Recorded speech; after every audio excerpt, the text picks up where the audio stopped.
Católica comemoraram o dia de Pentecostes. Na liturgia católica, este dia marca o encontro dos apóstolos de Cristo com o Espírito Santo.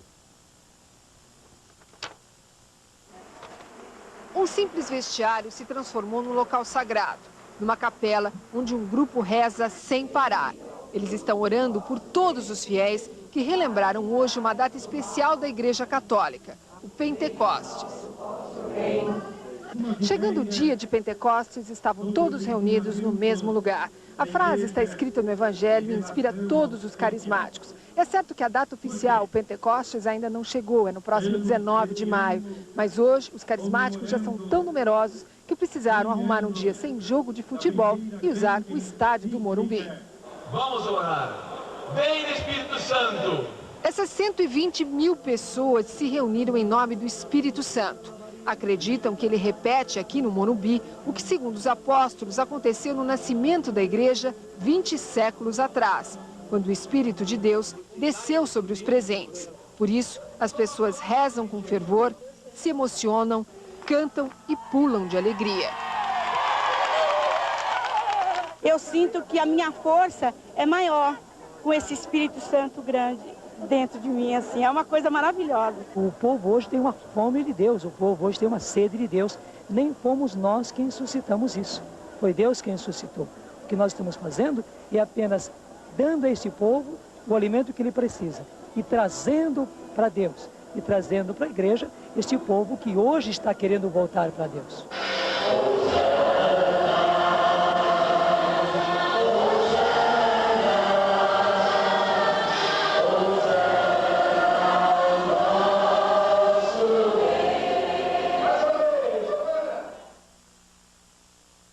No mundo são 50 milhões. No Brasil, 2 milhões. Você vai conhecer agora os cânticos, as orações, as reuniões de cura do movimento de renovação carismática. Um movimento que está mudando os costumes da Igreja Católica Apostólica Romana e que a cada dia conquista novos seguidores.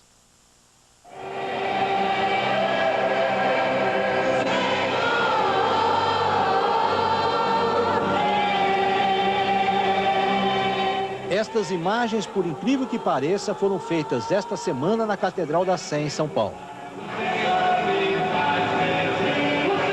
Toda essa exaltação, toda essa alegria fazem parte das reuniões de oração e de cura do movimento de renovação carismática, uma nova maneira que a Igreja Católica Apostólica Romana encontrou para enfrentar o avanço das seitas entre os brasileiros.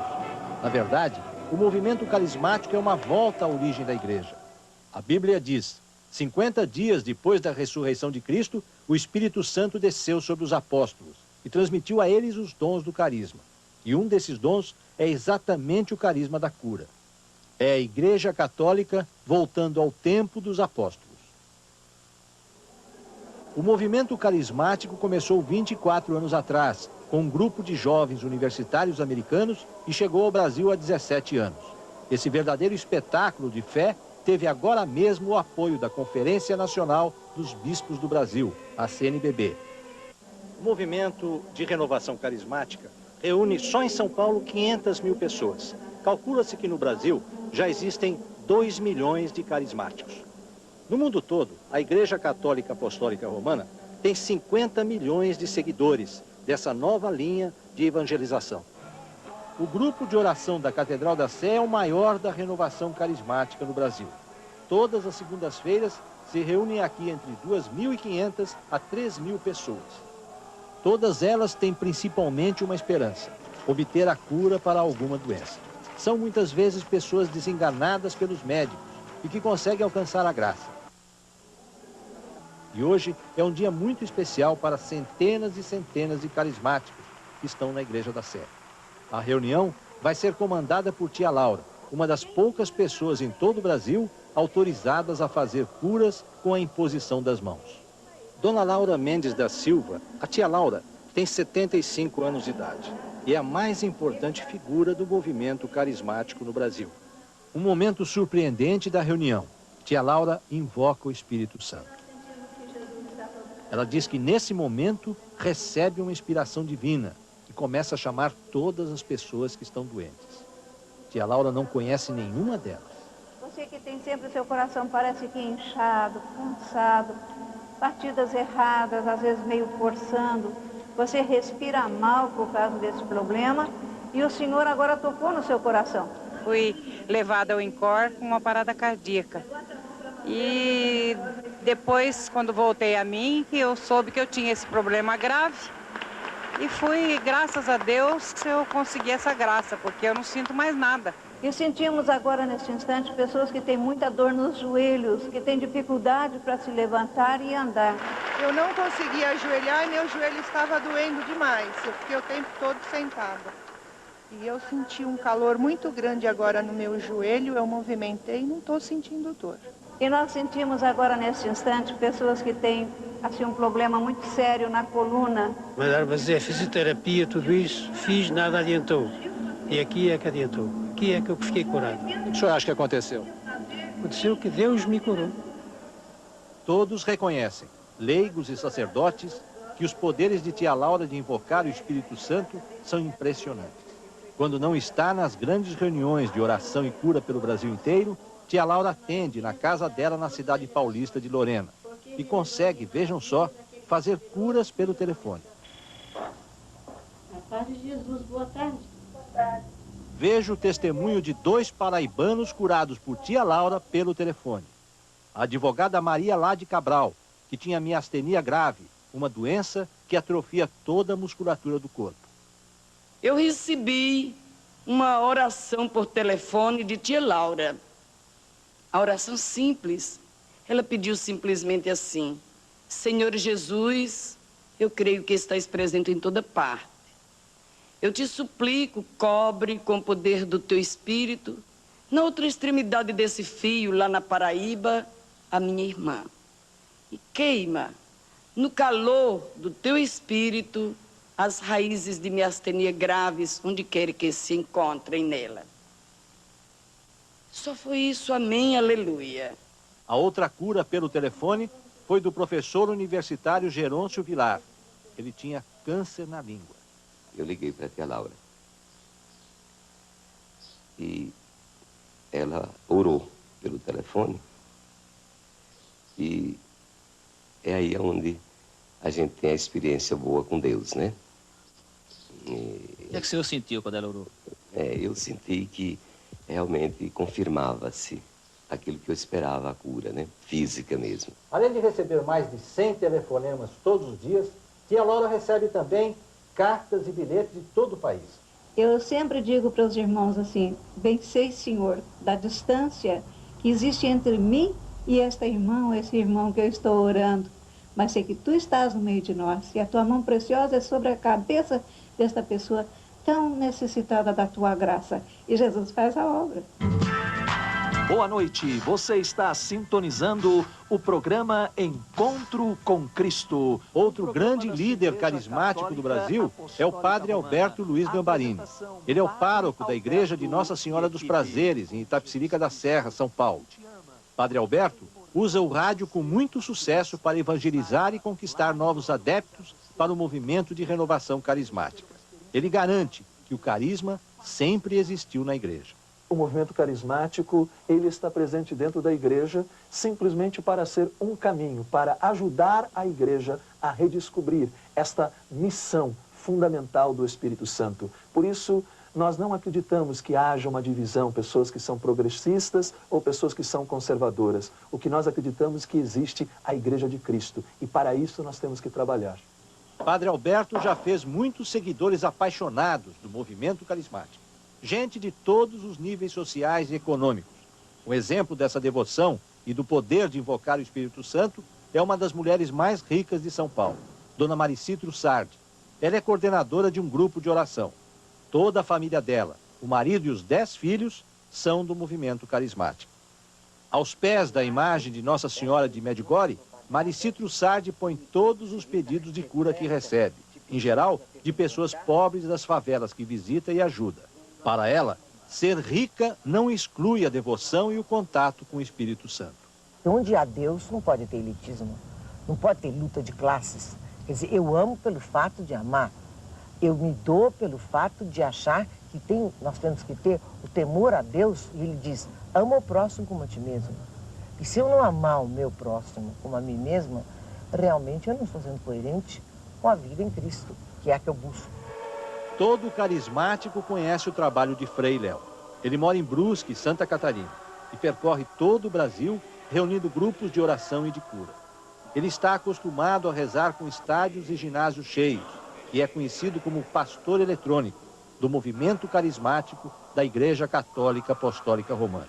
Essa semana, ele estava em São Paulo e ouviu muitos testemunhos de cura.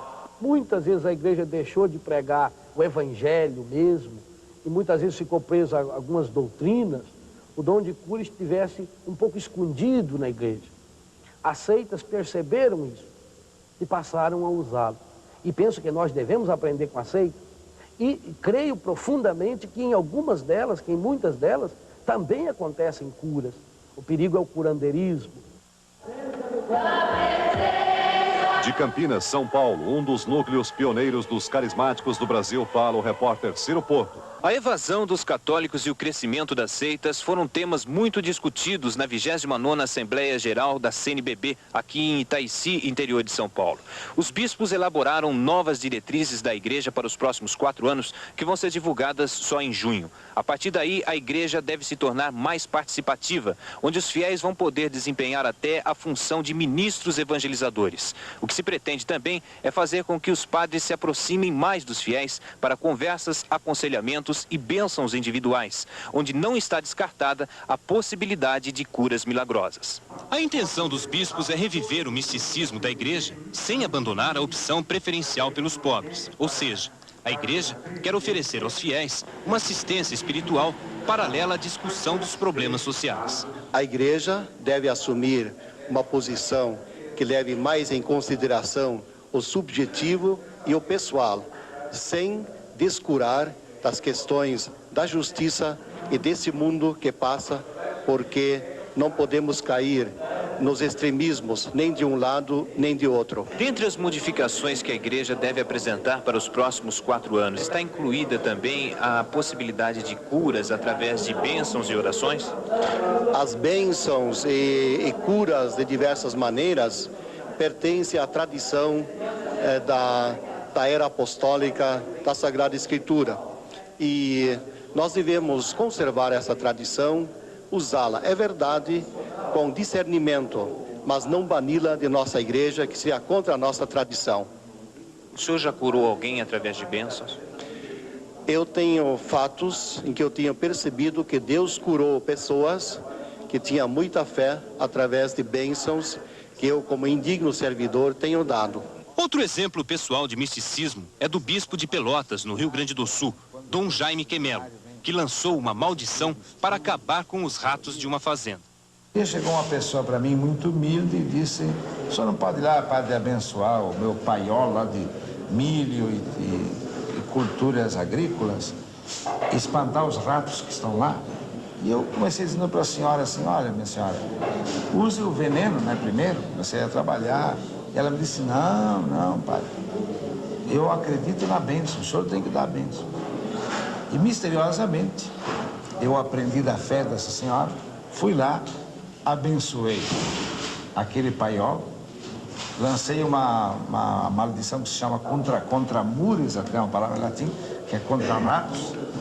E qual não foi a minha admiração? Por 3 ou 4 anos, eu nem era do local, tinha nascido ali, mas trabalhava no diocese.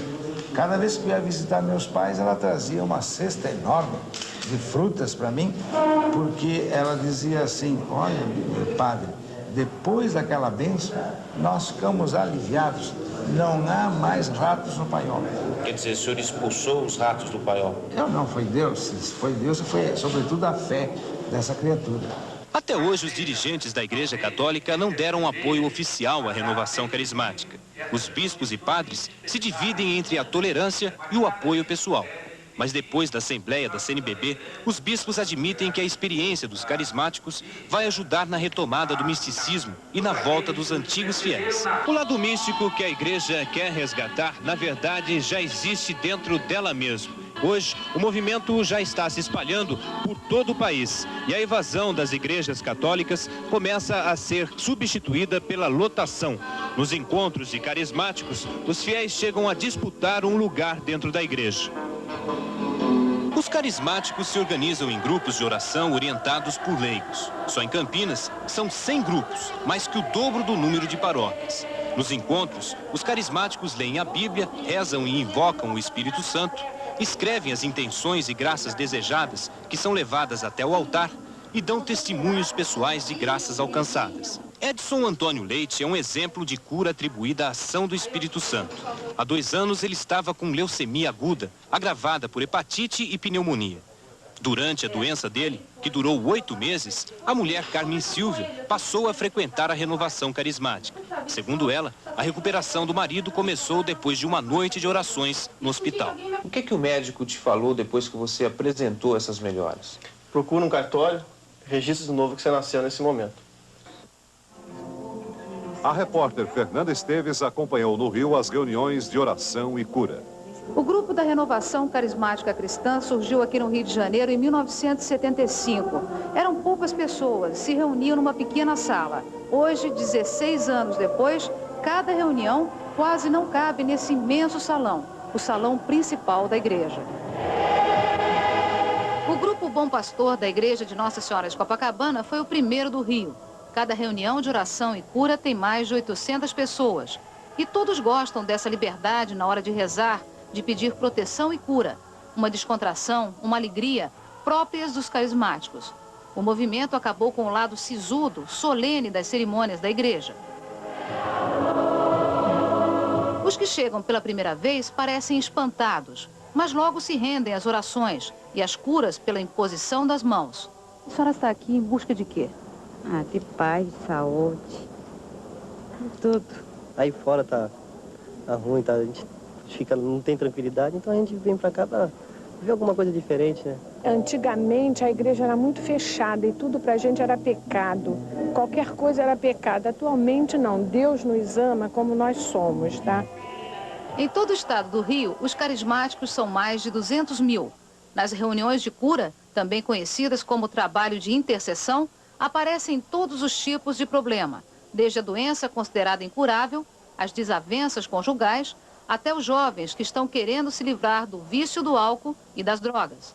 Muitos se dizem curados pelo poder de imposição das mãos, mas poucos, muito poucos, querem falar a respeito disso. Mas o ator e dublador Eduardo Borghetti resolveu falar. Ele tem 28 anos de idade, é casado e tem 2 filhos. Eduardo diz que aos 20 anos consumia todo tipo de droga. Queria deixar o vício e não conseguia.